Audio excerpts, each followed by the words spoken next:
they're going. So I took it and I modified it. It is hilarious. She said she would be more.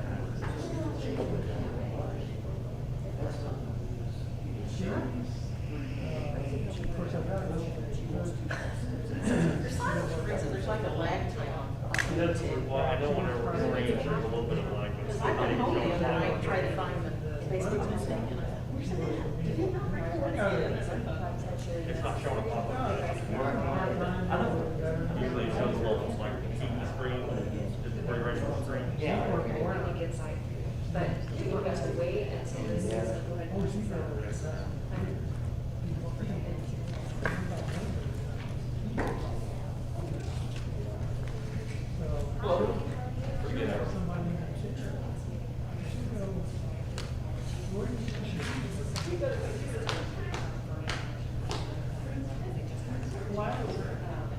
And I go,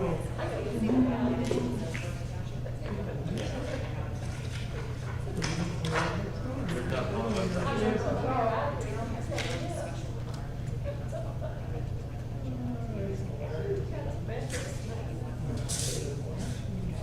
We don't have them going on there this year.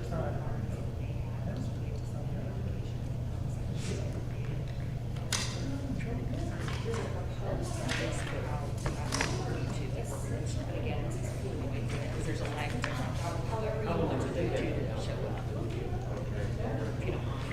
If you don't mind. So they don't. Is it out? Cool. Thank you. That's it. They went and checked it. that's just part of it.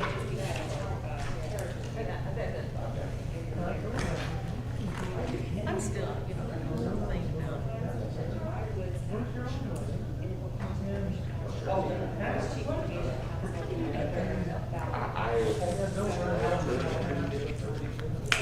I think that's good. We want to receive notifications. We did kind of not. Okay, 6:00. He was there, John was there. Okay, yeah. Everybody's got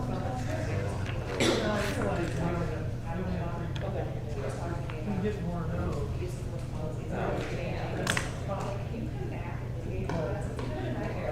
And most of the time, it's got the same.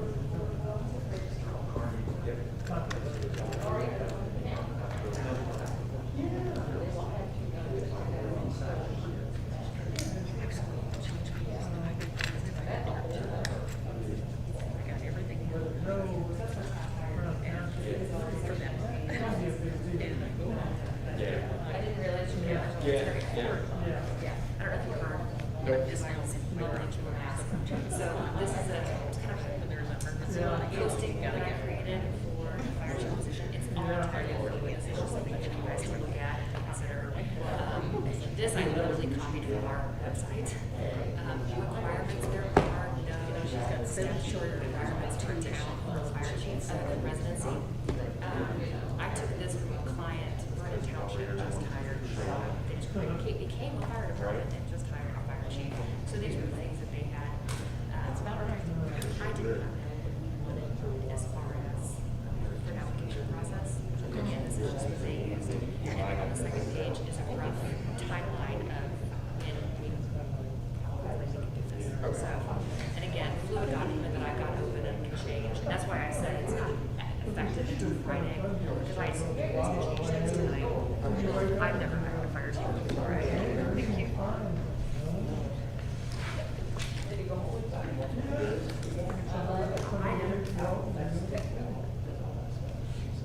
ready.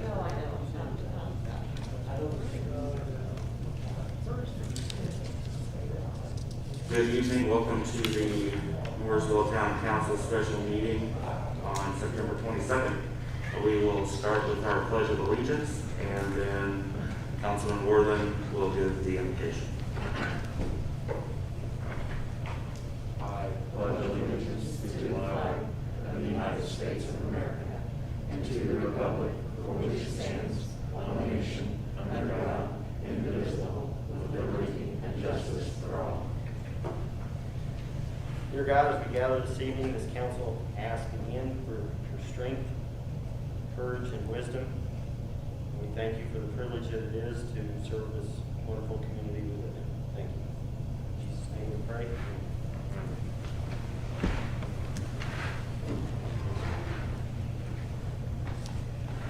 All right, I'll call the meeting to order. The meeting's in order. New business, IT management vendor selection.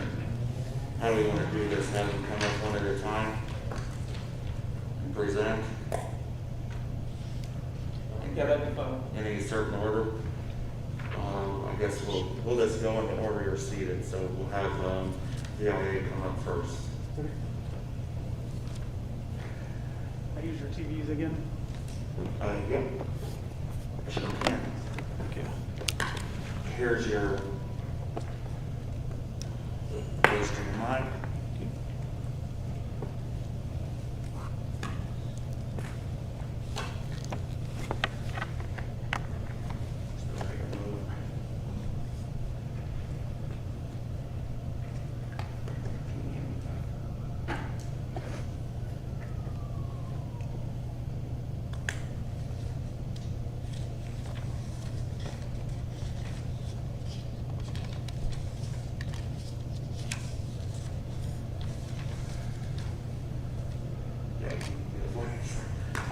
One remote controls them both, but you have to hit the I just right.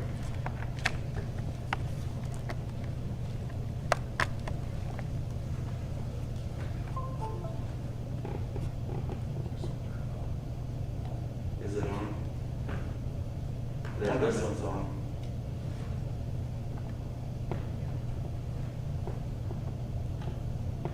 Is it different from others? Oh, you shut that one off.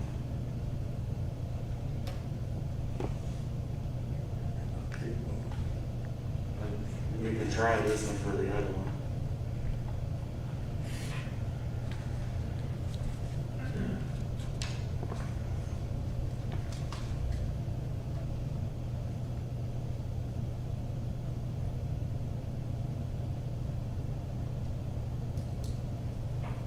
In the past, I just used the one. So.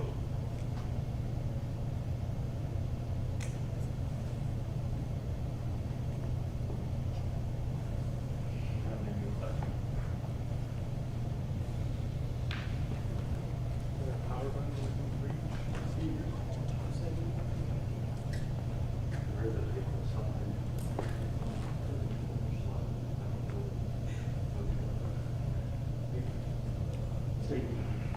Right. Right. You real what is the topic you're gonna talk about?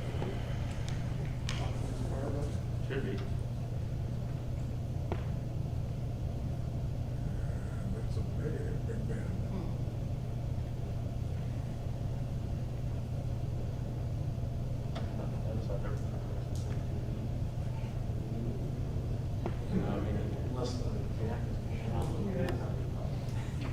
You gotta say this in live I was gonna say, we got 3 IT companies, we're keeping their TV on.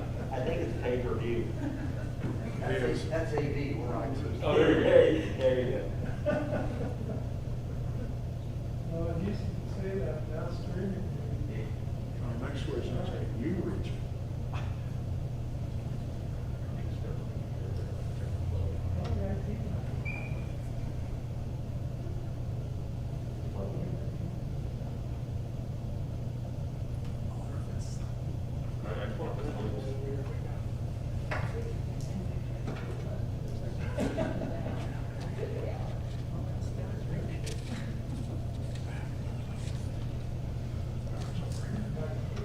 This is the power button, but it doesn't seem to be getting power. Can you try to remove close to it?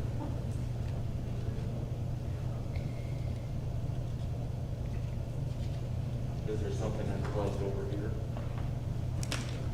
This TV is plugged into the same, I just don't know if this power plug is all the way in. It is.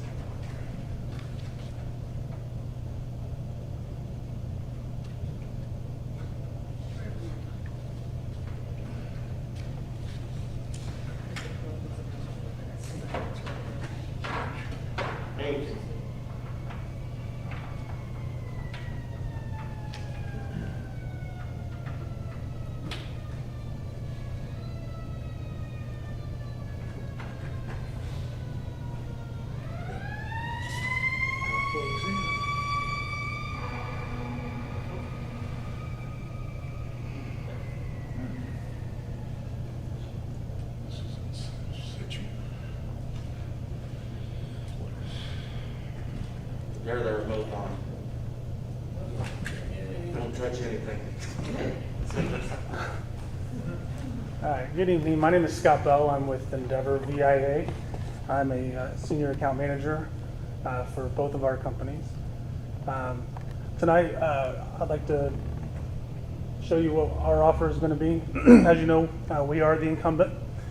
Currently, your account is set up to where there is one Mooresville account. It incorporates the town hall, all the offices in the town hall, the police department, and the fire department. You have a monthly rate, and then anything above and beyond, if we do projects, typically that's additional. 6 months ago, I took over account management of the Mooresville account, and I noticed a lot of things that needed improvement. There were no real expectations set between our company and the town of Mooresville. It was when we purchased VIA, we found that with a lot of companies, and we quickly moved to a new platform to better serve our customers. And because we were under a contract with you guys, we were just month to month, and it's a significant investment of time and really just time, we were not able to move you guys over. So I immediately wanted to discuss moving you over to the new platform that we have. And then looking at that, I met with Steve Elsroth, and I found that we were doing a lot of the things that he was doing. And I really think I know you're overpaying us for what we're providing.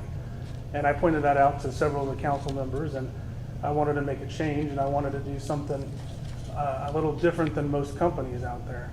So I thought splitting the accounts up. Basically make a town hall account as one account, and then also what I call Mooresville Public Safety. You're already paying for the assets of what Steve's knowledge. Why pay us for additional? I think it will save the town money in the long run, and I think it will also give Steve some of his time back where we can provide supplemental support, vacation support, and things of that nature. So essentially on the Mooresville Town Hall side, it would be a managed service. On the Mooresville Public Safety side, it would be what we call a co-managed service. A co-managed service, what we would do is we would provide Steve, or really anybody, and you can have more than one, with the same tools and resources that our engineers and technicians have to make him more efficient. It includes a ticketing system. We can make one for the police department, for the fire department. Anybody would have remote access to all devices. We would provide automation software that would keep your devices efficient and running smoothly. Microsoft and third-party patching would be included. All security suites would be included in this as well. All the alerting and the important stuff, infrastructure documentation. So we would provide the town with an accurate inventory of every piece of IT asset that you have, no matter if it's town hall or public safety. And then that way we can conduct on-site quarterly business reviews to make sure that your technology plan is being conducted. And then if there is an issue where Steve or whoever needs to have some supplemental support, you can always kick a ticket to us and we get it right away. So this is what, again, the co-manage for the PD and fire. Everything is customizable, and this, we just need to, figure it out, I guess. For the town hall, so this would include clerk treasurer's office, public works, economic development, anybody who essentially is in town hall. This is the new platform. We're going to provide a 24/7, 365 US-based live answer call center. We're going to put in writing VIP email support with a 20-minute SLA. An SLA is a service level agreement, which means that we will acknowledge and let you know within 20 minutes of your email or phone call that we are looking at your issue and we are going to get an ETA on what the fix is going to be. We also have a network operations center.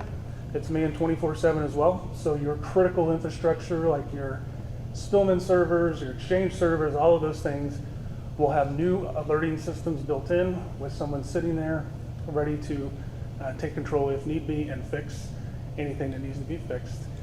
We will be supporting all network routers, firewall switches, access points. And then providing server support, same vendor management services, same infrastructure documentation and management. Vendor management services is included in this where it's not in co-managed, to where, the topic of the week has been Keystone. We, under the new contract, our organization is responsible for contacting Keystone and working through whatever problem that may be. It's not going to be on the side of the employee that's contacting us. Assistance with budget planning and quarterly business reviews.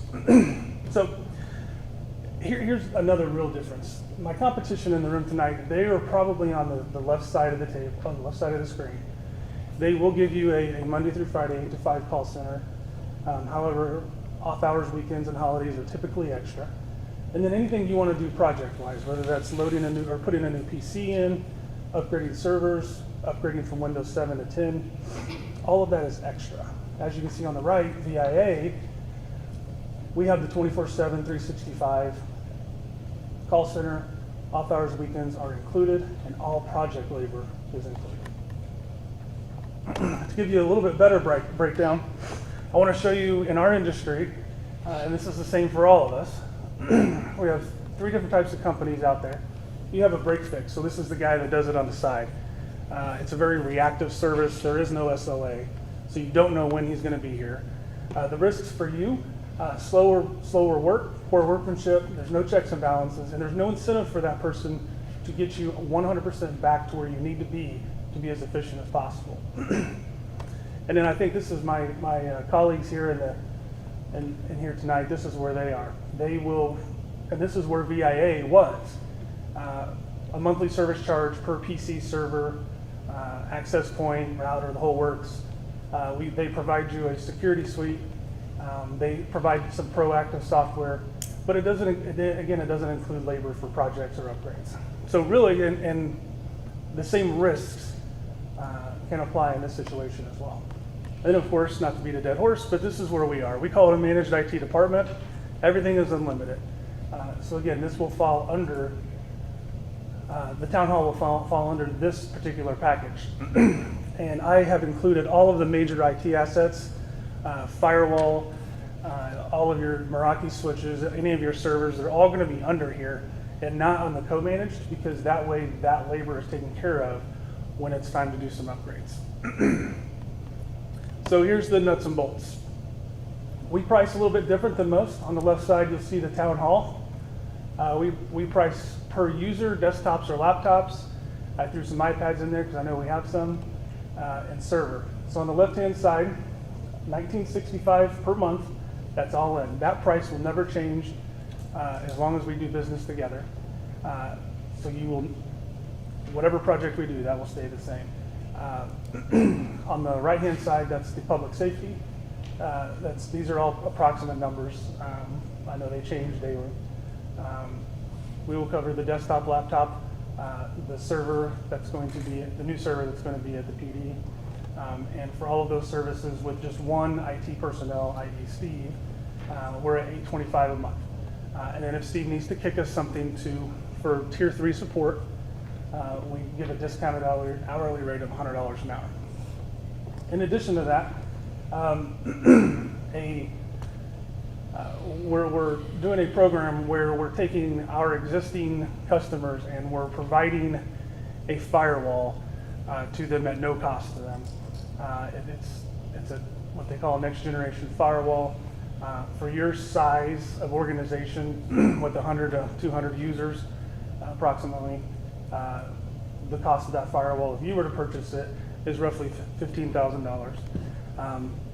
I'd also offered to recontract or redo the phone bill that you guys have with us to include a brand new phone system as well. So the handsets that you have are a little, they're older, they need to be upgraded, and I asked to include that in here. And then of course, as I promised Diana, we will make things work for her on Keystone. We've included an additional PC for her to where she can properly remote in and do her work. So that is really the end of my quick slideshow. If anybody has questions. Questions? Why do we need firewall? I know you said you were going to give us one, do we need? Sure. So you have two firewalls now. One's an actual appliance, physical appliance. The other one is software. You are moving to a place where a lot of people are going to be accessing the services that are inside the building outside. The firewalls that you have now will not take the bandwidth that we provide. It would also be more efficient to have all of those users on the new Gen 2 firewall for VPN usage. Plus it consolidates the two internet connections. So currently you have a Comcast internet connection and you have an Endeavor internet connection. They are not put together to where if one carrier fails, the other one takes over, and we'll be able to basically merge those two together so that if, again, one carrier goes down, you won't be down. You'll have the other one to fail back on, so it's a failover solution. So it consolidates, it creates efficiencies, and long run, it will save the town money.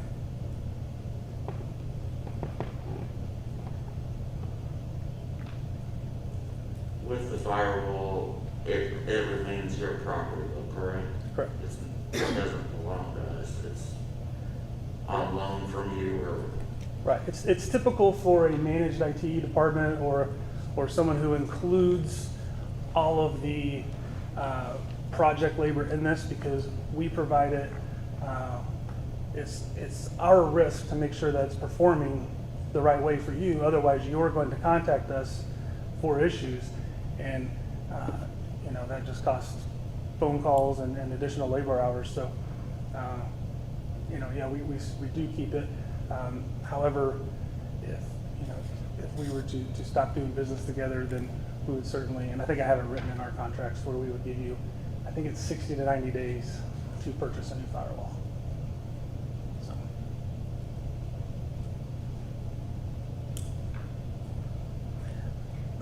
So this is significantly less expensive than what you're paying now. Roughly $4,500 a month is what you're paying now. Clearly, we can all see it's $2,790. I think, given the state of the economy and the way that we don't know where tax revenues are going to come from in the next couple of years, I really think this is a solid solution because you're going to have a fixed monthly rate through the town hall site. That price is guaranteed 3 years. Correct. Scott, I know you just took over the account. Looking back, how long have we been taken advantage of with our bill being so high? I don't know if it's really been taken advantage of. I see it as Your words, I mean, sure. We've been paying a high bill. You're paying a high bill, yes, but the services that we're providing are the same that Steve provides for the most part. I think it's gone, the amount of work that we've been doing for you guys has gone down because some of the systems that we have replaced in the background have made you more efficient. It's cut down on the amount of calls. There were 128 tickets from April of 2019 to April of 2020. This year we're on track for about 75. So we've been doing the work in the background to make you more efficient, so that you don't have to contact us. That's what I'm saying now, that puts you in a place where you could save the money. A year and a half ago, every bit of that $4,500 was being spent on a variety of things. I hope that answers your question. so right now, our internet phone service, what do you call it? GigTel. There's no redundancy built in it. Is that what you were saying a moment ago? Correct. So if the service goes down, they're down. Right, well, there's two places it can go down, obviously. The internet could get cut. So you're on Comcast, your only internet connection right now is Comcast. So if they have an issue, whatever it is, that's going to affect your ability to get our phone service. My proposal is to, the internet we already provide the town, is to combine that into the firewall, so if there is a carrier interruption, you can fail over to the other. Any other questions? Steve? Okay. Yeah, just one question here. It says total per month, $27.90. Right. Okay, recontract phone service to include new phones, et cetera. Now, will that eliminate the $2,400 a month GigTel bill? No, right now, the $27.90 is your $4,500 reconfigured. So you're paying VIA $4,500 per month for IT services. That will go to $27.90. The GigTel, whatever is in there, the wide area network, that is a separate bill, it's a separate entity.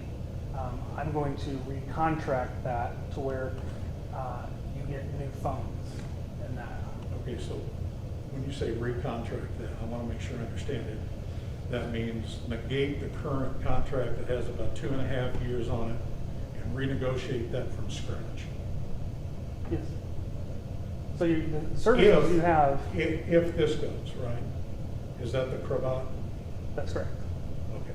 It'd be a So significant investment on if phones. the town would go with this, then the GigTel contract would fall into total renegotiation. I'm sorry, hold on. What was the last thing you said? Huh? I didn't understand the last thing you said. Sorry. Okay. If the town would accept this proposal at this rate, then the GigTel contract, which has 2.5 years left, would be totally renegotiated and open for renegotiation. Not just new phones, not, the whole thing would be open. Now, I'm not going to go on record saying the whole thing. Basically, the point of what I'm trying to get at is I've heard the concerns of the employees, and those concerns can be solved by replacing the phones. So Well, I that's was what I'm confused proposing. because it said Yes, I know. recontract. And then, Uh-huh. When it even if said, that's the case, why haven't we did this a long time ago? Because we've been playing on these phones forever. The functionality is half of what we have with the regular phones, and we complain about it whatever. Sure. So why now come with, okay, we're giving you phones? Is that a guarantee that's gonna fix all that functionality? Well, the functionality that you and I have talked about, yes. So I can't speak for anything before I took over the account in April. I represent Endeavor, and I will do so in a positive manner. I can't speak for anything before that, but I will tell you that we've learned from previous phone systems that we've had, and we've made a ton of adjustments, just like any other business out there. They learn from mistakes, and we've made adjustments. The fact that no one came to you and heard your concerns to know what functionality you were missing is the reason that probably nobody came to you to upgrade phones. Well, we That's where- told them what we wanted, and we never could get it. Well, maybe they didn't know that, whoever it was. Again, I can't speak to that. But, I'm here now in good faith saying that this can solve that solution. another quick question. The expired month-to-month VIA contract was $4,500 a month, is that correct, Diane? That you were getting billed? Okay. Same company, BIA was taken over, assumed, purchased their assets, whatever, by Clay County Rural Telephone. And why was the bill not reduced from that $4,500 a month to this new number? Was that just waiting for the potential of a new contract, just to see how it would work, just to see who the request would be, or was that before you took the account? Because I know you had the account for what, just over quite a year? No, so the original contract that was put in place, it's $4,500, and they gave you X amount of hours of support on multiple different devices. At that time, when we bought VIA in January of 2019, Mooresville was using every bit of those hours because there was a lot of issues, there was a lot of inefficiencies. There was a lot of finger pointing. So it did not get more profitable for us until the last 6 months, just to put it blunt. So it's not like for the last year and a half been collecting over and above what we should have. It's that we purchased it, the company, we figured out the inefficiencies. Remember, the reason it was purchased. So we figured out the inefficiencies. We started putting plans in place to get that help. And yes, it did take close to a year, but now 95% of all So our basically, we're here now because after you got BIA, you identified the inefficiencies in the BIA contract that came here with this. alarms don't vibrate. Right, so I'm here tonight because as I took over the account in April, I was on your doorstep in May, waving flags, saying, hey, we can do better than this, because you asked us to do better.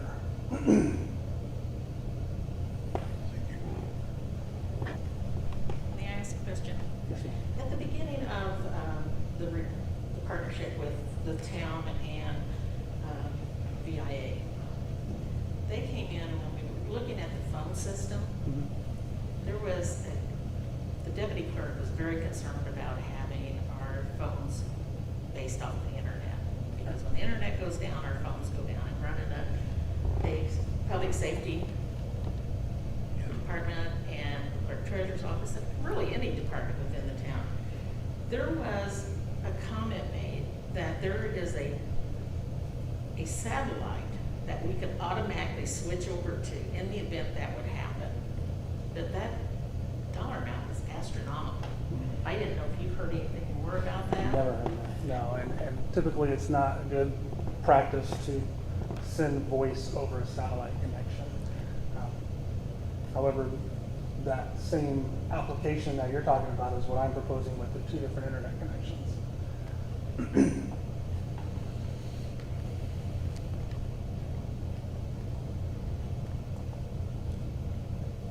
Okay, thank you. So we'll Thank go you. now to Tailored Systems.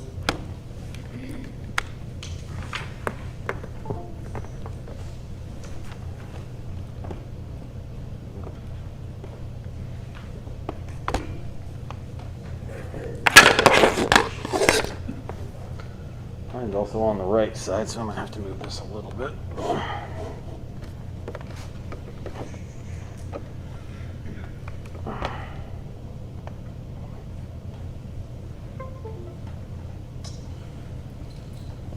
So, good evening. My name is David Rash, and I'm the project manager for IT services for Tailored Systems. We started this proposal process back in about April or May. Steve had come to us because we do some other services with the police department and said, we know you guys do IT services. We'd really like to talk to you about the police and potentially the city as well as far as a IT contract, different services that we can provide for you guys. I don't have necessarily a PowerPoint presentation, but I figured we could go through the managed services contract and some of the things that are going to come out and some of the things that are covered under that. I did want to offer a little bit of background about Tailored Systems. We've been in business for 30, almost 40 years. Started in 1982, I believe. The name comes from the owner, Bill Taylor, who is still very involved with the business. We started in mostly telecommunications. And as that evolved, we evolved into the technology field as well. And here we are in 2020. So what we were asked to propose, and this is kind of a little rough, was coverage for 3 servers: city server, the police server, and preferably supporting the Spillman server, 82 total devices. We did not split this into necessarily a co-managed IT contract like VIA is doing. This is just all in one managed services, the same level of agreement between both the city, police, and fire. And this would cover all of the workstations, all the network equipment, printers, whatever you need, unlimited support tickets, break fix. Is all included under that scope of the agreement. So one thing that we do differently a little bit than VIA, and he mentioned it, we have 8 to 5 live answer with a 24/7 on-call availability for any kind of critical issues. We had originally done a 24/7 knock or with live answer, and we didn't have the same demand. It just cost us too much to run it. So we found that with the on-call availability, if there really is a critical issue that cannot wait, public safety, it will get addressed. Otherwise, it will get addressed next business day. So we wanted to go into our pricing. And I can tell you that I've seen a lot of managed services pricings. He has given you a very good deal. For $2,800 including project work, we are at a little bit of a disadvantage because we don't know your environment as well as obviously the incumbent who's been in here for some time and knows some of your upcoming projects. Our monthly fee is $34.65. We base it based on the amount of desktops and network devices and servers that we're supporting. The 2 servers are full price, and then you'll notice there's a line item for Spillman in there because that was at Steve's request, just certain updates and peripheral support for that since it's under another support contract. I will say that this fee does not include project work. We do exclude project work, and that's based on an hourly rate that's negotiated at the time of the project, which I can show you what our specific items for what classifies as a project are. Generally, that fee is going to be somewhere in the neighborhood of $100 to $125 an hour, depending on the project and the scope.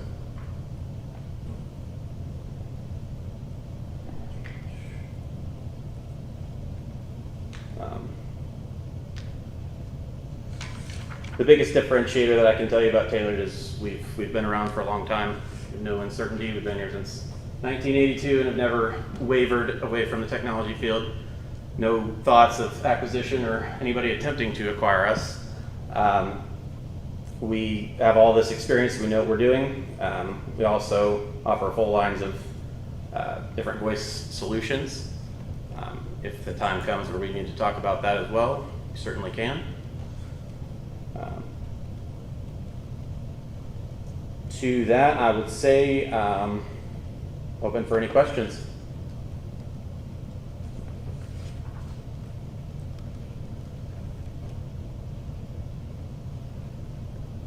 Questions? Like installing the servers, you'll give us a price before we start in on them. Yeah, we would always negotiate a price, project work beforehand. And like I said, typically a project would range from $100 to $125 an hour inside of this scope of work. Again, just disadvantage of being the incumbent is he knows your environment, he knows what projects you've got coming up, so he can bundle that into his service. Unfortunately, it's too much risk for us to just go into a new environment that we don't know and say, yeah, we can guarantee everything. Like where you number the laptops and desktops, if we have a desktop that breaks on us, and we have to buy a new one, you'll start it up. If one goes away and one comes in, and will you set that up for free, or? Yes. Okay. Yes. So if it's replacing something, you'll take care of it? Sure. Yes. And then the startup, that's just to put your fingerprints on everything. Correct. Part of the implementation, you notice there's a pretty significant one-time amount, and that's basically to come in and install our software on all the machines in the environment so that we know the baseline patching levels. Like any managed service provider, we have our remote management and monitoring tools that monitor your patch compliance and allow us to do the remote access so we can get in when there's a break or an issue, we can get into the computer remotely. And most of that is that fee. The other part of that is that it will culminate into a report with the current state of your environment and actionable information on anything that we identify as a problem.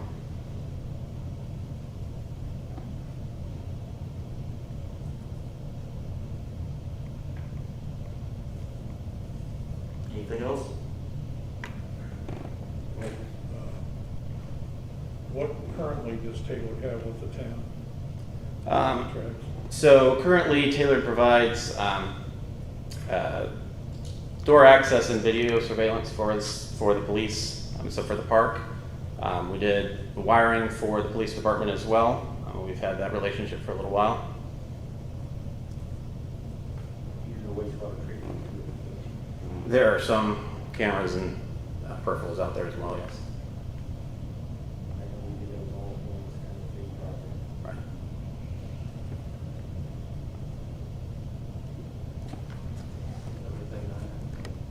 Okay, thank you very much. Thank you.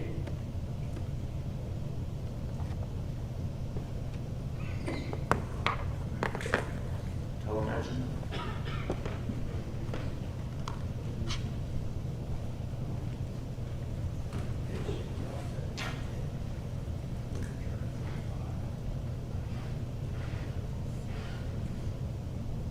Steve, you want to just hold one of these up real high?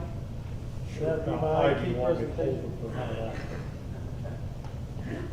Clint Eastwood made a movie like that. All right, this one's for the attorney. Your terms and conditions are different than the rest, I'm just kidding. Am I better? Yeah. I want hers.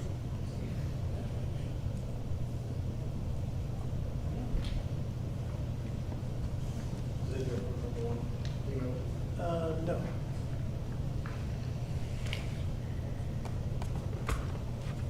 Sometimes people like to scribble on the margins and stuff.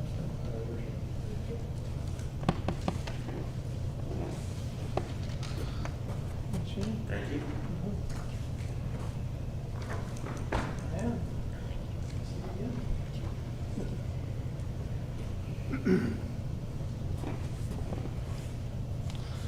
Okay, excuse me, the company's name is Telemagine, pardon for the allergies I got here. I don't normally sound like this. We've been around since 2005, and we too, Taylor mentioned, I know you guys have done a lot of phone work because I've bid against you a few times. We also started with voice over IP back actually in 2000, but and we've done some door access and do a lot of camera work, especially with schools, things like that. So if it's ones and zeros and it runs around on a network, we've done it. But at the same time, we focused on municipalities, governmental units, and so our bread and butter is really those types of entities. And so our services have evolved really to service that group. We also have a retail section where you can come in and bring a PC in or bring a server or whatever in, and we can give you a price to fix it, repair it, which helps out if in a situation where, you know, if, as Mr. Worthen said, if a PC goes down, how do you get it fixed? Well, a lot of times we can actually fix it, you know, with a new power supply or something like that, and have it back up and running the same day. So, so that's the beauty of kind of being able to do everything from cradle to grave, basically. This thing that I handed out is three things. It's a cover letter, it's a statement of work proposal, and then a master services agreement. We have found over the years that it's better to have a master services agreement, which has all the legal terms and terminology. And then when you have work to be done, you create a statement of work, and that's what you'll see on the second page. This so happens to be the statement of work for managed services for IT. So, for example, I think I heard someone say if you need to replace a server or something like that, that would fall under another statement of work. And at that point in time, the town would be able to take that statement of work, proposed statement of work, and shop that around. It doesn't always have to come from us. You know, you might have another place that you could get the very same equipment And in that case, we'd modify the statement of work to be an installation and not necessarily a provision of the device. So the structure of master services agreement is kind of the broad umbrella, and then all the statements of work kind of fall up under that. So it makes it pretty easy to spin up a new segment of work that you need to have done. I will say that we've been around a long time. We've actually provided service to the town for approximately 7 years, I think it was.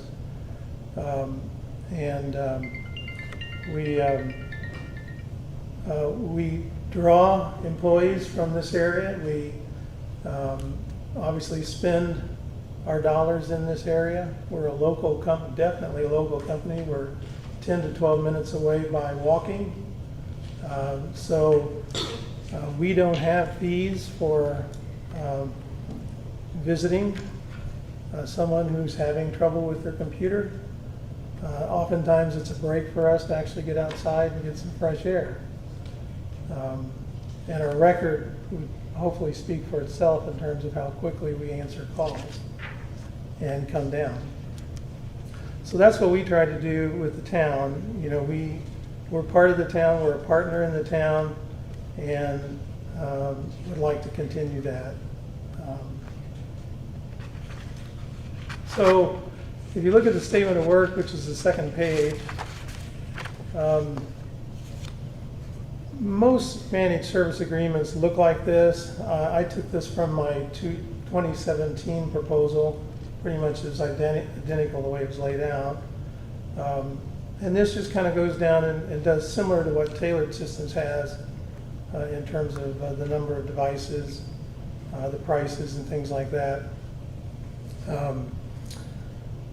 The services can be different though, even though if one company talks about managed services, you got to be careful. The devil's in the details on what services are being provided. Typically, the customer is looking for a fixed price and would prefer to have a fixed price no matter what they were doing. Even if they needed a new server, the customer would kind of like to have a new server for free. The provider, on the other hand, they try to minimize their costs so that they can actually make a profit for that month. And the idea here is that you manage that, and at the end of the year, you actually have a profit. Sometimes when you start out, you're looking around trying to figure out just what do you have your arms around in terms of an environment, and you could actually lose money the first year. But the whole idea is that you want it to be a win-win so that you can keep providing, good quality services. Obviously, the first piece of work that needs to be done would be onboarding. And we would have to, work with whomever to discover all of the various systems. We also met with Steve, and he showed us around. But things would probably change a little bit from now until maybe the contract signing. So we would still need to look and see what kind of devices, how many devices, and that kind of thing. But for those quantities, 3 servers, 82 PCs, 20 network devices, and unlimited printers, our price is $32.84 for the month. So you might also ask what's included in those prices. And the answer would be pretty much what is normally included in managed services kinds of contracts. Number one being system monitoring. The idea here is you'd like to kind of know when something's having some problems so you could fix it before it becomes a major issue.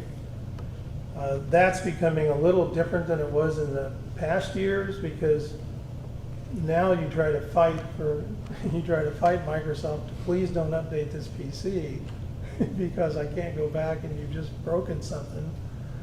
In the past, we were wanting to push out those updates as quick as possible, but now it's kind of like, I don't know, we might want to wait on some of this stuff. But nonetheless, we have monitoring tools. We look at, free memory, CPU usage. There's all kinds of things that you could focus on. The other thing we're beginning to see, and this really comes from our repair group, it's getting more important to actually have firmware upgrades, in addition to the software upgrades. In fact, it's so important that Microsoft actually attempts to do that automatically. But the nature, if you will, of the problems are changing pretty much as Microsoft and others change. Okay, support desk, number 3. Your calls will be answered by a person at all times. If the call is made during normal work hours, a ticket will be created. For those that happen to remember the service we used to provide, we had an average response time of actually on site of about 15 to 20 minutes. And we certainly answered the phone. You have to answer the phone if you're going to get there that fast. There's all kinds of systems that tries to get you to press 1, press 2, or whatever, but this is actually a person. And we use the new product called Microsoft Teams to do that. We don't use any other kind of tool. We try to stay mainstream, and you can get Teams on Apple devices and everything else. So it's a nice hardware platform and software platform. The other thing that is actually more important than you might think is consulting. As we provide the services, we're going to run across some things that we're going to suggest or recommend that you might want to do. Doesn't mean you have to do it. We'll give you the pluses and minuses, and guess what? That's included in your contract. If it turns into a product or a project, then we put together a statement of work, and we agree to the statement of work, maybe a not to exceed statement of work, and then we actually embark on that. Consulting actually can be a huge piece of this. You might call us and say, hey, I don't have any problems right now, but I've been wondering about this new version of whatever, or this or that, and that's included, in our services. So again, the next page is the master services agreement, and it pretty much lays out the umbrella under which the various statements of works will reside. The other thing I wanted to mention too is that the sooner you get going on this, the better, because it will, time goes very quickly when you're trying to make a change from one vendor to another, and certain things need to be in place before you actually make the cut. So that piece, the timing piece under that second page, is really important to make sure you don't have any outages. So I think that's pretty much it. Do you guys have any questions or anything? Okay, great. It's 3 years old. 3 years, yeah.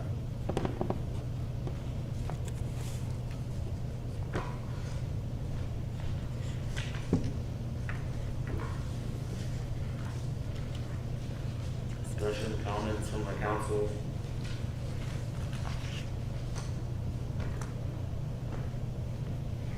I see a calculator out, so. It's big numbers. Big numbers. I told you, Shane, I told you, Jeff, I think we've been poor consumers as a town, and maybe because of lack of knowledge. We've not given any of our IT companies the duties and tasks that they should be given. We called them and said, hey, this is broke, we want to fix it this way, do it for us, instead of listening to what they do. Probably shy of or in a order following the 3 vendors that are here. Steve shows more than maybe all of us combined. When we met with Endeavor and they first talked about that co-managed services, I was a little taken back because it was thinking outside the box. But then I remembered that, yeah, Steve's probably gonna do it anyhow. He's good at it, he knows what he's doing, and a lot of times he makes things a little bit better than what maybe a vendor would. So I was impressed with that. Jeff and I met with Steve, and I think, we asked Steve, is this something that you can do? And it's given Steve more tools than what he's had before in the past. I think he was on board with it. You know, it just goes back, for me, just typing up the numbers here, that we've been overcharged $1,710 a month through Endeavor. That's totaling over a year, $20,520. We go with the second highest bid, which would be Telemagine, that's $494 difference. Over a year, that's $5,928. He can rip us off that much money, the entire amount of this contract for 3 years, and we're still money ahead. You know, and he's local. So, I can't support Endeavor based upon past experiences with them and how they've done our taxpayers' money. I can't do it. I'm gonna support the Telemagine bid. It's a local company. He's within reason. He's $181 difference in Taylor. I think it's comparable, and that's where I stand. Depending Endeavor, they have, well, VIA, they came to us when the contract expired. We did go month to month, because we weren't having issues. They seemed to have taken care of it. I think Scott reached out to me, and I directed him to Shane back in May, I believe it was. So they have tried. But they tried, and I'll give them that, but it took 4 weeks to get an email going to mine when I took office. That's unacceptable to me. And I think you're probably right, both parties have work to do. But I'm gonna support Telemagine. I make a motion, we accept their bid, Telemagine for $3,284. Okay, we have a motion. Do we have a second? I'll second. We have a motion and a second. Any further discussion? Okay, all in favor? Aye. Motion passes. Oh, so did you abstain or do you want to vote no? Oh. 2 noes? I'll vote no. No. So 3-2.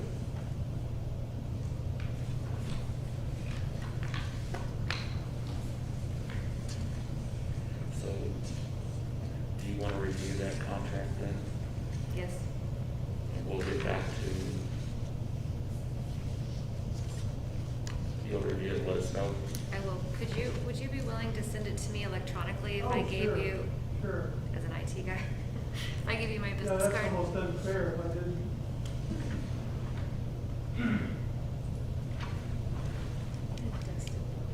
Oh, it's 30-2. You don't start, you know.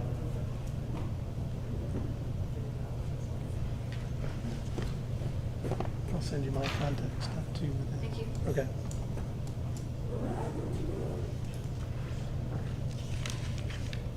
Next item on the agenda, discussion of police, fire, COVID bonuses. I typed up a little statement here, and I'll go ahead and introduce this one myself, and then we can discuss. Before I begin discussing the specifics of the proposed bonuses, let me state a couple of things for the record. This proposal was born out of some meetings that include myself, Councilman Cook, our financial advisor, Baker Tilley, and the treasurer was also present for some of these meetings for informational purposes. The purpose of bringing it up today is twofold. One, I think it informs the public with advance notice of an actual vote, and two, it gives the entire council notice and the opportunity to discuss prior to a meeting where the final vote would be potentially taken, and I think it's the fair thing to do. Now to the mechanics of the potential bonuses. This would be an amendment to the current 2020 salary ordinance and payable prior to the end of the year, end of this year.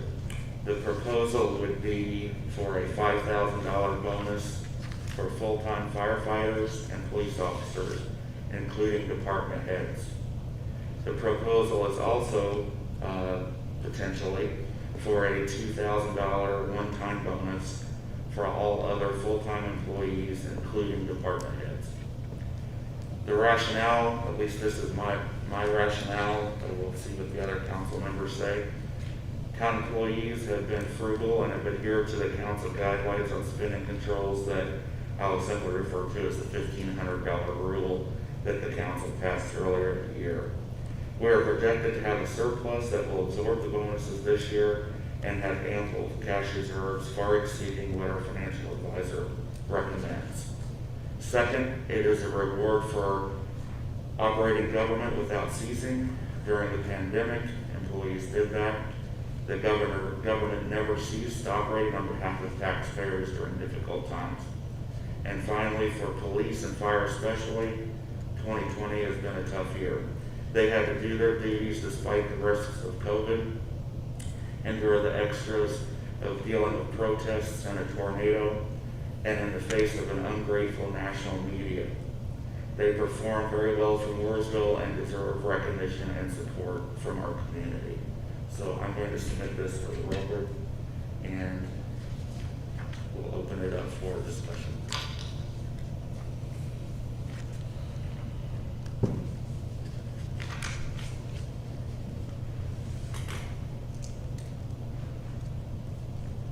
Comments? Yeah, basically, obviously, we've been crunching a lot of numbers, looking at our budget, talking with Paige Baker Tilly, based on what we have in cash reserves. I'm comfortable with doing what has been proposed. I think it's still gonna leave us a cushion in our cash reserve of over $1 million. We're still comfortable there. And it gives back to the employees, which we should have been doing all along. You know, I agree the budgets are tight, raises are extremely hard to get, and it's gonna be even harder down the road with COVID not even hitting our budgets in probably 2022. That's when we'll see the effect, I believe that. Right now, we're able to give a little back, and I support that. And when you said $1 million in cash reserves, that's $1 million over Paige's recommendation of Yeah, Paige's recommendation was 2.6 million in there, and that, given the bonuses, will still leave, going into 2021, 3.8 million in there, so that's above the cushion that she would like to see by 1.2 maybe, right in that area.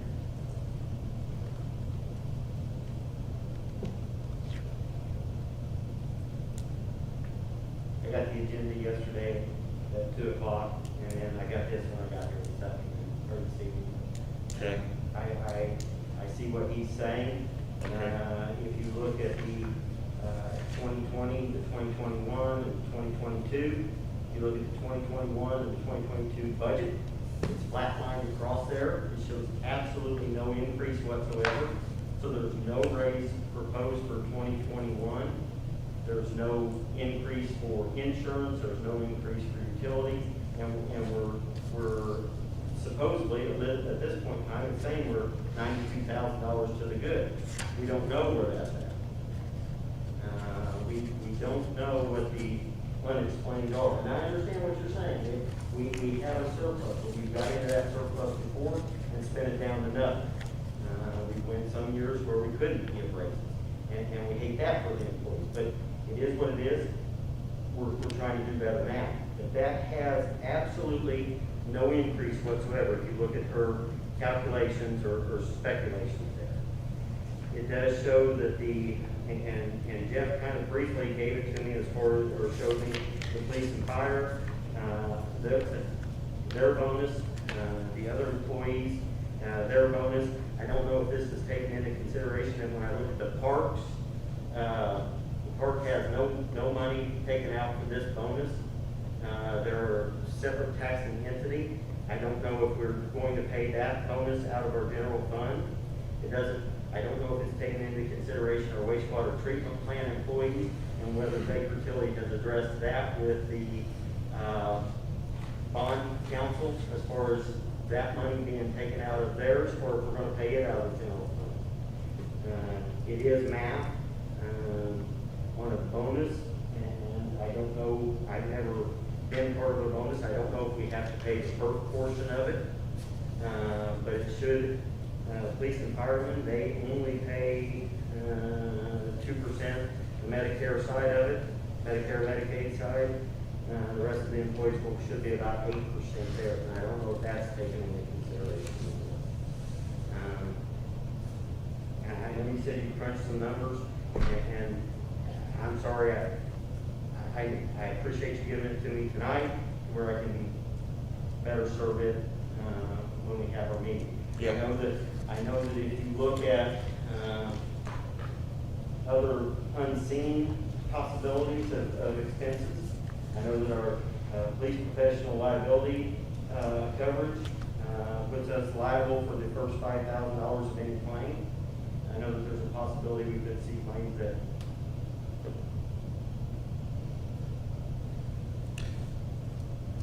When you say,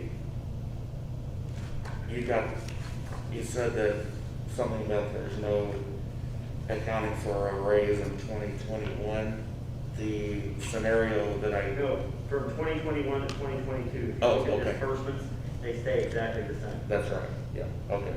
I mean, there's nothing, no insurance increase, no utilities, nothing, no gas. We're saying that we're going to be able to run the town in a year with the exact same amount of money, but that also includes no raises in it. If we go, 70 employees times, $1,000, or if we try to match this year's $1,500,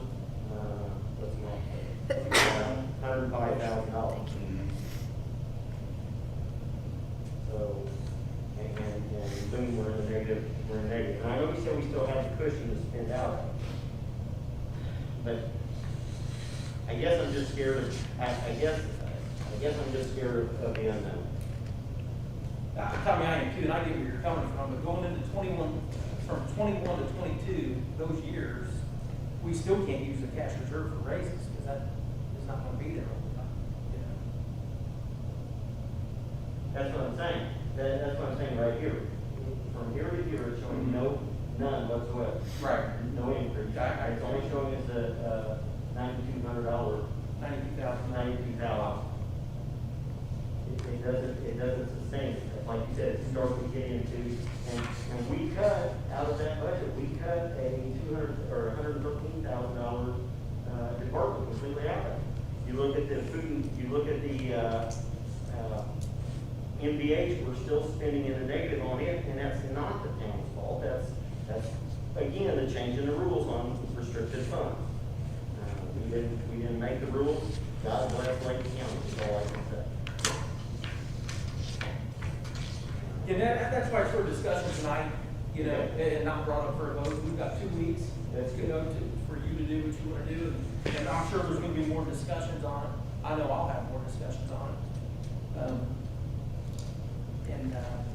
But as of right now, that's where I'm leaning toward not the one, because, you know, Paige or somebody's going to have to show me why we cannot, because we've got to fight and do everything we can possibly do for these employees, period, you know, and if there's an extra $100 to get for these employees, we've got to fight for it, you know, not just settle on it. So that's why we took a stance and then started looking at it, or I started looking at it. Okay. I'm just gonna tell you what this is, so that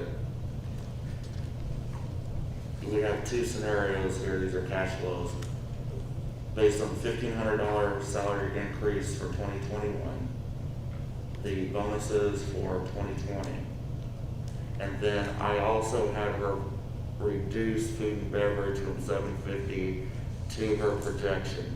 The food and beverage, we can only use that for 4 things. Right, I know that. And, you know, I was just looking to have a town-wide surplus. We already have a surplus of 2021 for the general fund. But anywhere in this budget, are we spending money on those 4 items that saying, hey, we're reducing this? It's a pea and shell game. We're just moving money around. That wasn't, I'm still looking at the $9,137,000 that we budgeted last year for our general fund, our MBH, and everything that's driven, was driven, not including the non-reverting and the food and beverage. The food and beverage, we may go a year and not spend a dime out of it. Right. I know one year we spent $2 million out of it. We did inflow and infiltration improvements. I know that Dave has asked, when can we do some more watertight sealing in manholes? I think we did 10 manholes, and it was about $13,000. But that helps with the inflow and infiltration. We can use that food and beverage for that.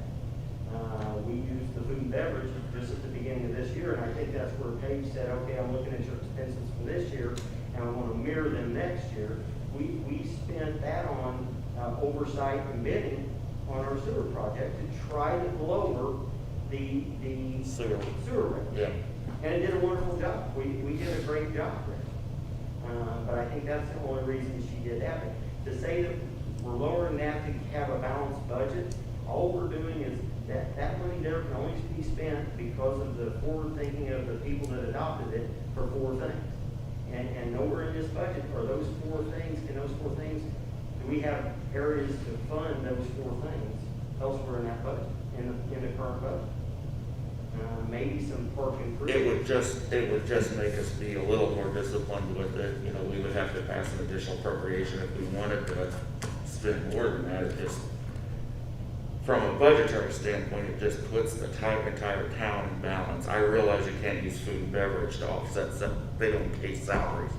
But it just would, overall, I could look taxpayers in the eye and say, we not only have a balanced budget in the general fund, but we have a balanced budget town-wide. From a budgetary standpoint. That's not an actual spending standpoint. Okay. So I did make that change here. This is just something that Paige prepared for me to give to you.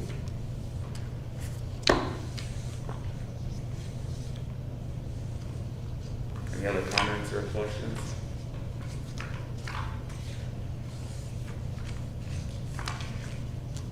Next item on the agenda is for legal.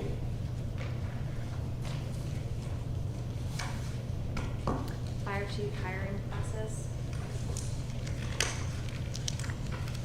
I handed out before the meeting a document that I created. As I told each of you, this is a fluid document for the posting for the applications for your next fire chief. I put that this posting would be effective by Friday. I thought that would give us the next 3 days to work out any kinks that you would like. I'm not sure how quickly you all are hoping to move. Under the first section, overview, that is a copy and paste from our website. So I hope that's up to date. If it's not, now's a good time to update that information. Requirements, the only requirements for a fire chief in a town are residency issues, but I have to believe that you have more that you would like to request of your fire chief. But again, that is within your discretion to decide specific requirements that you would like your fire chief to have. The next section, I tentatively put the date of October 16th for all applications to be filed. That would be 3 weeks from this posting on Friday. And underneath that are what was provided to me by another department that they used as part of their application process for a fire chief. Again, there are no statutory requirements. This is something that you would like to see your fire chief, all applicants for this position provide to the department in order to give you the best representation of this individual. I designated Diana as the individual where all of this information could be sent. Something to be considered if I step back just a second under timeline. I don't know whether or not we have a particular application that we're gonna ask people to fill out. And if we did, I have to suspect the easiest place would be online on our website, but I don't know if we have that. Jumping back, I designated Diana. That could be anybody. But I thought she was probably in the best position to collect these for you all to review. And I estimated that we could do this in the month of October. And I suspect some of that will be the interest in the job. If you have several applicants, that may need to be pushed out. If you have fewer, then we may be able to do interviews faster. So a rough timeline that I created is if we posted this by Friday, applications could be due 3 weeks after. Something that you all may want to discuss, do you want to interview everybody who submits an application?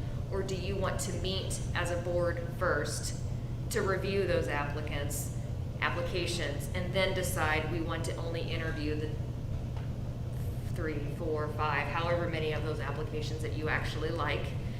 So that's something for this board to consider. After that, I designated the next 2 weeks. It's going to depend on your calendars to a large extent to do the interviews. We are allowed under the Indiana Code to do these in executive session, so they would not be public.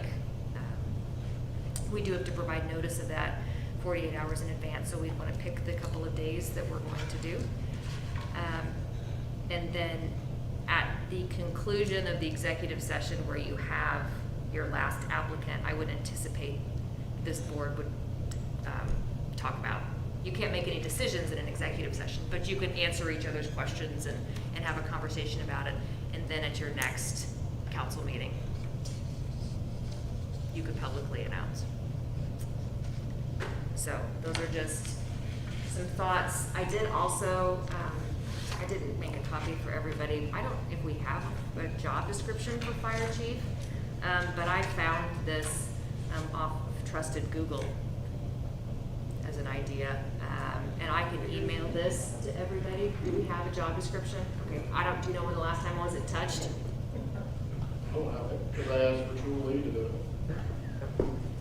I thought I just worked on I asked Julie. He asked me to do after it. So I found, I've gotten several from different departments throughout the state, and then I found this one online. So they all basically say the same things, but if you want to create a job description for fire chief or update one that we currently have, now seems like a prudent time to want to do that with this posting. The one that is in our department right now is what Kern approved several years ago. I don't know if you know that. So we should give you a copy of it. Yeah. I'm happy to look at it. I doubt the description has changed that much from what a fire chief did 10 years ago to now, although COVID changed everything. So.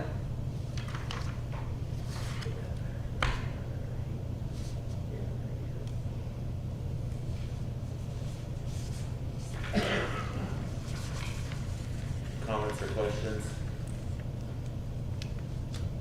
One thing that I saw in that first letter draft that she gave us is at the residency requirement, I'd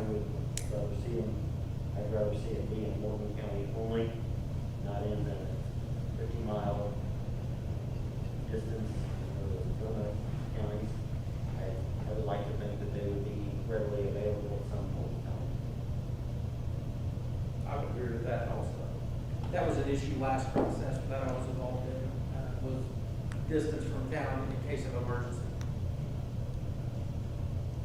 And I just copied the statute, so that's certainly within Yeah, your I parameters to understand. do. I thought the statute.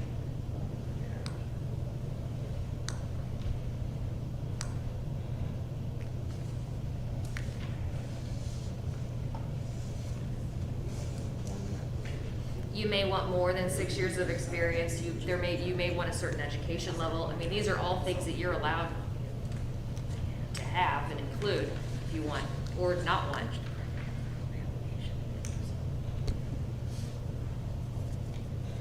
what do we do if someone applies for this but doesn't meet the qualifications of 1977 person?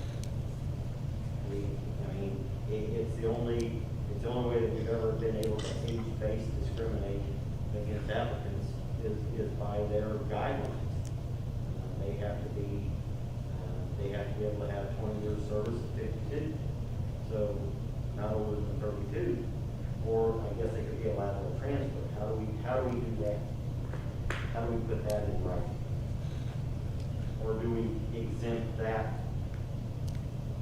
I mean, we can exempt that. We've done it before with our police chiefs. That's a question for you, legal counsel. I know, that's why I'm shaking my head.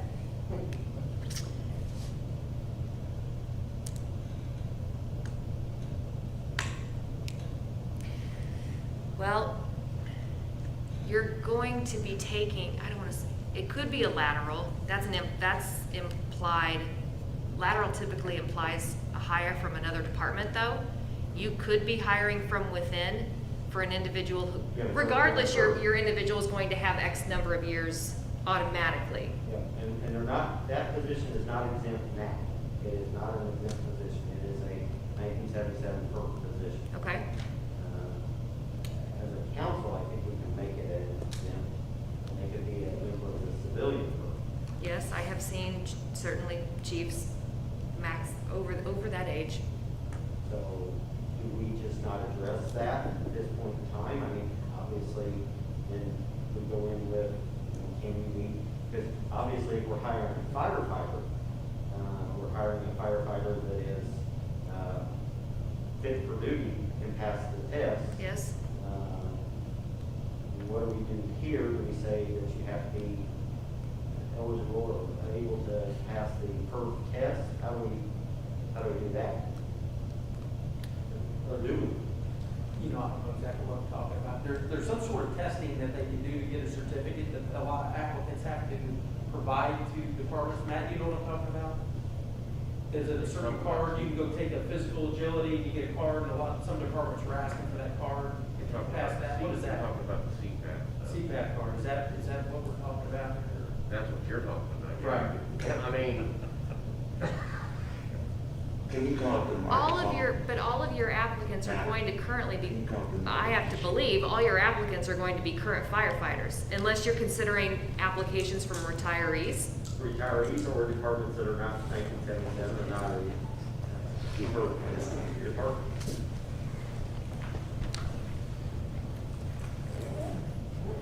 I mean, if you would want to make them, if you would want the requirement to be that they are eligible for 1977 PERF, if you don't want to exempt them, you can include that. But you may not want to limit. You're limiting your, Yes, you may not want to limit. yeah. that's You what can I'm at. even, your requirement could be,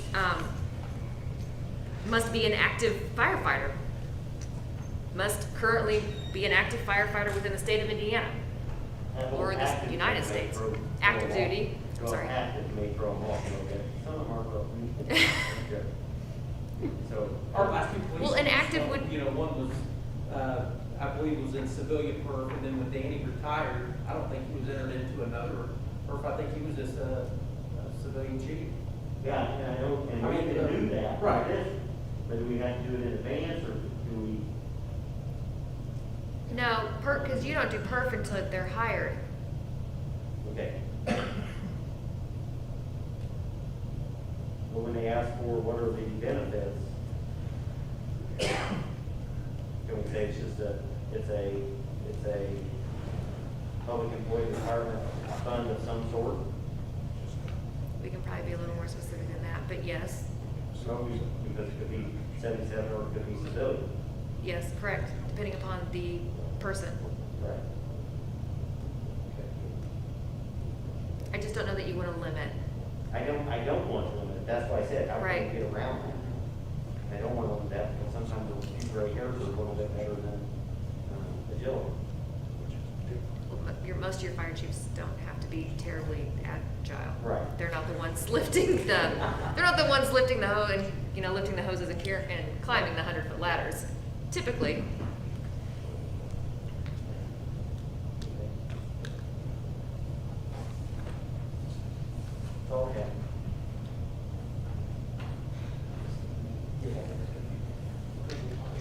So what's the next step then? If he'll get you the Job description that I can job descriptions? job play with a description. little bit. Do you have a separate employment application? We have one that we use for fire department, yeah. The town's in the process of creating updating their employee handbook, so it sounds like we have multiple applications. Okay. She I can have to get think one. that you would want an application just to have basic information of Right. the individual. It's the simplest format, but She you can was- speak best to that. She was gonna ask maybe from the consultant, would you rather use the one they've been using in the fire department for this? Probably, but can I see it? Because there might be questions that you want added to it, because this is the fire chief. And Yeah. typically they're a copy of a copy of a copy. So I'm it's sorry? really poor quality, because they're a copy of a copy of a copy. It's not like someone's got that on their laptop and they just print it off, but isn't it a copy? No, it's not the one that Bob typed Okay, out. from what I see, it's just very messy. So you We can get- updated ours. I mean, wait. So you can get. But that's that to what her we as use well. for fire department, that's what we use for the fire What else department do you for need? the park fund. I need to know what, if there are any other other than the applicant must reside within Morgan County, are there any other requirements that you want? Applicant must have a minimum of 6 years. Is 6 years sufficient? Do you want less? Do you want more? 3 years verifiable leadership experience as an officer. In other words, they're not just a firefighter, they've been serving in some leadership capacity within the department. Is that enough? Is I that think not? that's all fine, I mean, unless somebody else has issues with it. I think 6 years in leadership experience, sure. Okay. Are there any other requirements that you want? Do you want them to have a particular level of education? Do you want them to have certain certificates? Or do you just want to leave it open and then we'll see what kind of applications we get? I'm good with that. Okay. As far as the timeline goes, again, I don't know how quickly we're looking to do this. Do we want to try to get this posted by Friday? I can work with Diane to clean some of this up or communicate with you all individually if you have strong opinions about how this is looking. The sooner the better for me. Okay. Yeah, I mean, that's fine. Do you have like a timeline, if you put something together, Dustin, or what do you think, or? No. Okay, I know you tried. You know, we gave a grace period, but I'm getting calls every other day. Okay. What's going on? Let's put it out there. Yes. Do you want to leave the application process open for 3 weeks, or would you rather shorten it for 2? You're limiting your pool. If you're going to limit to Morgan County, you've already limited, so you might have fewer applicants than.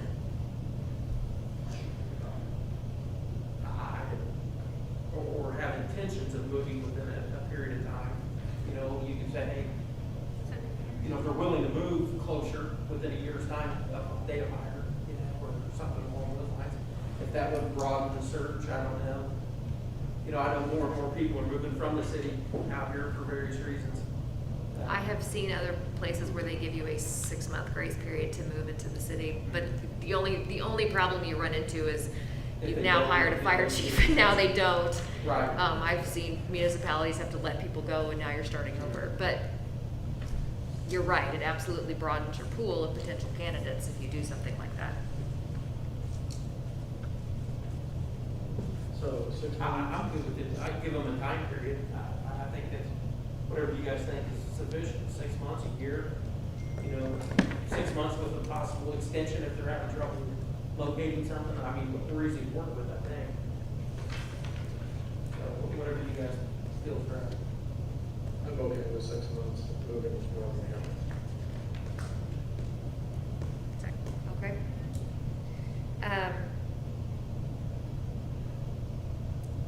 Supply copy of diploma for highest level of education. I don't know if this is something we want.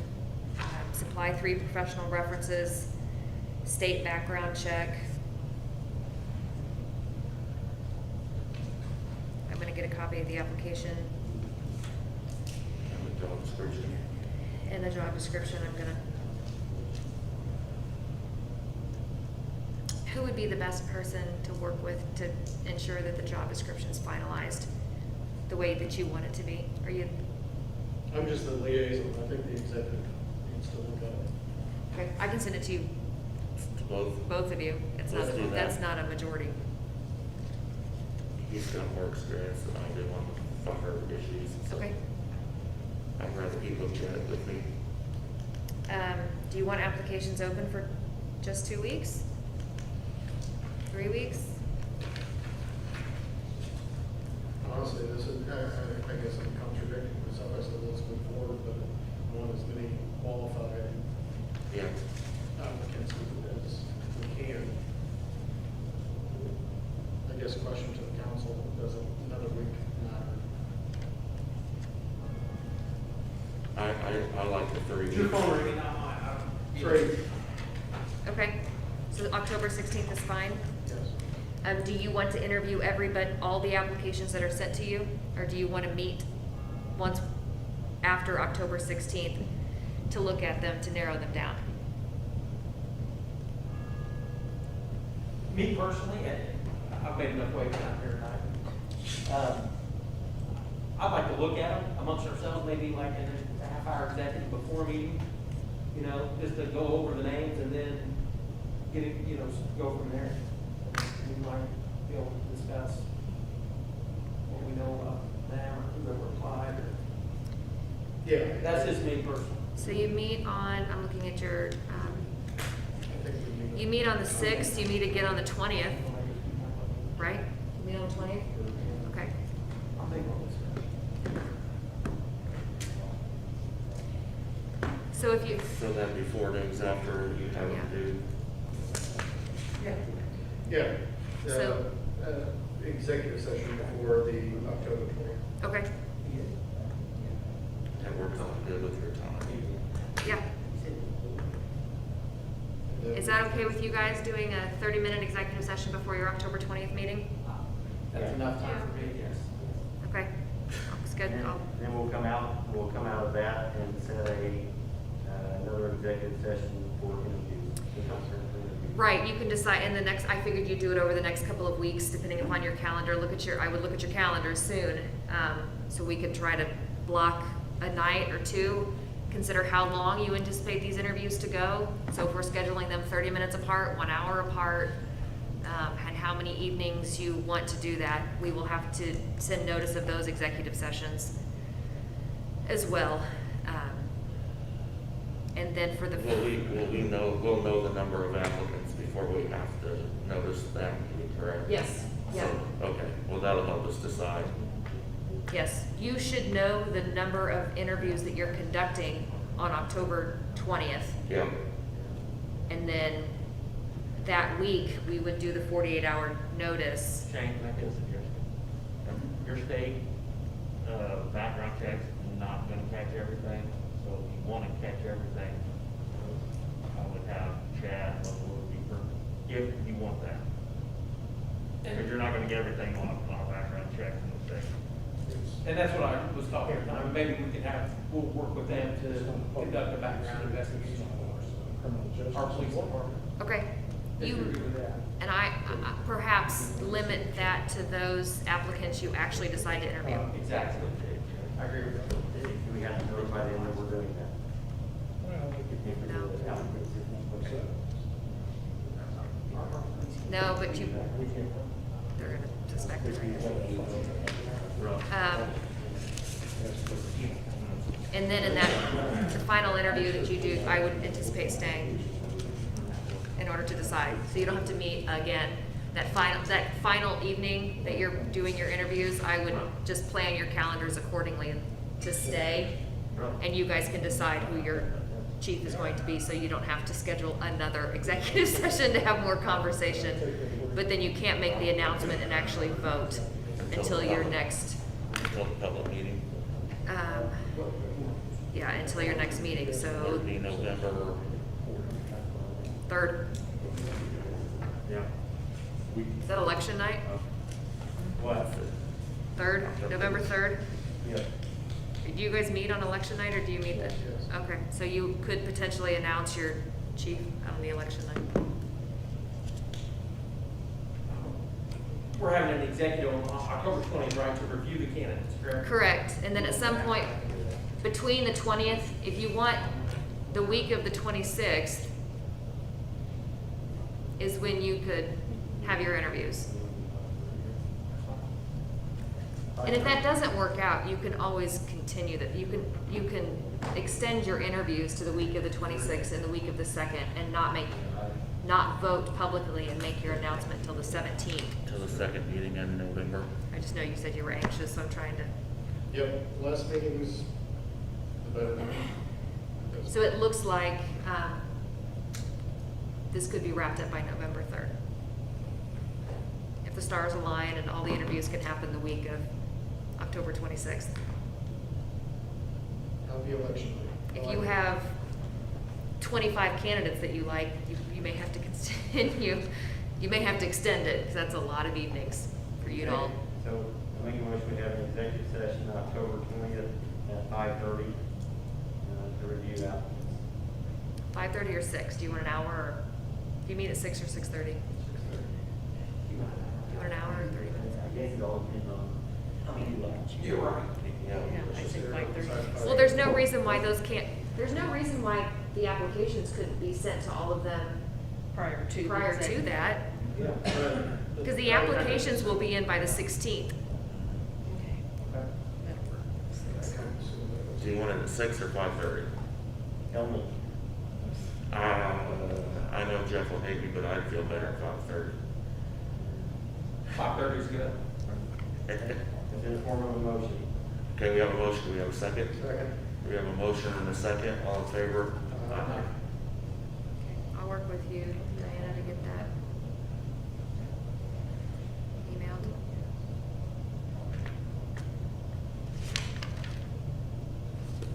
Was there anything else in the requirements that you've seen others require that you think we should, or do you think we're okay? Nothing that I haven't said. I've seen some that require certain education, some that require certain certificates.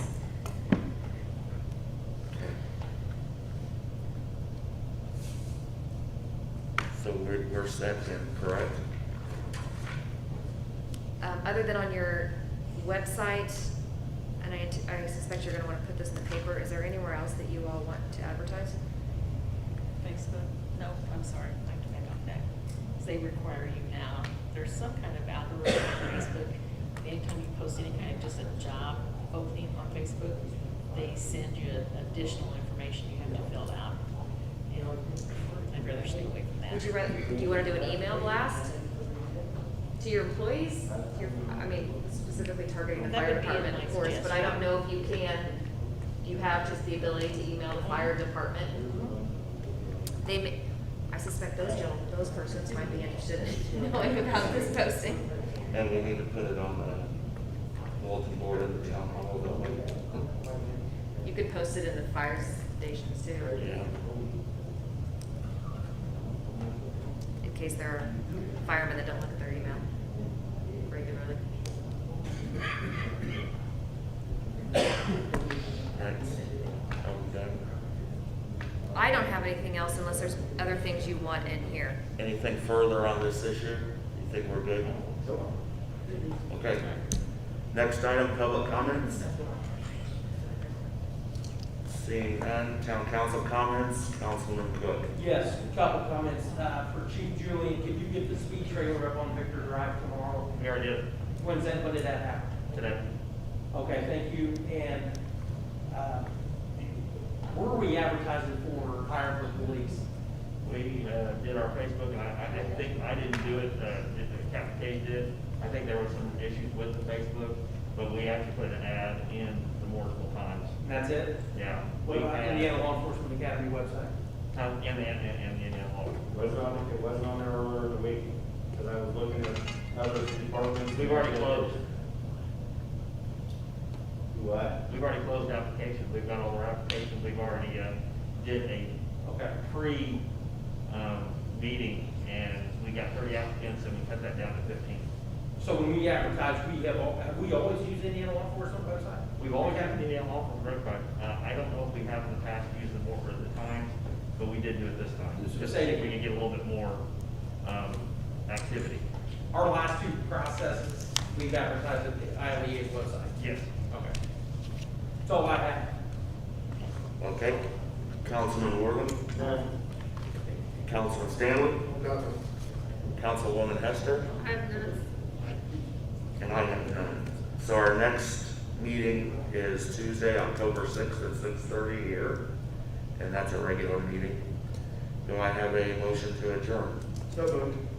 We have a motion, do we have a second? Second. So give Jessica the second, I guess. So we have a motion and a second. All in favor? Aye. We are adjourned, thanks.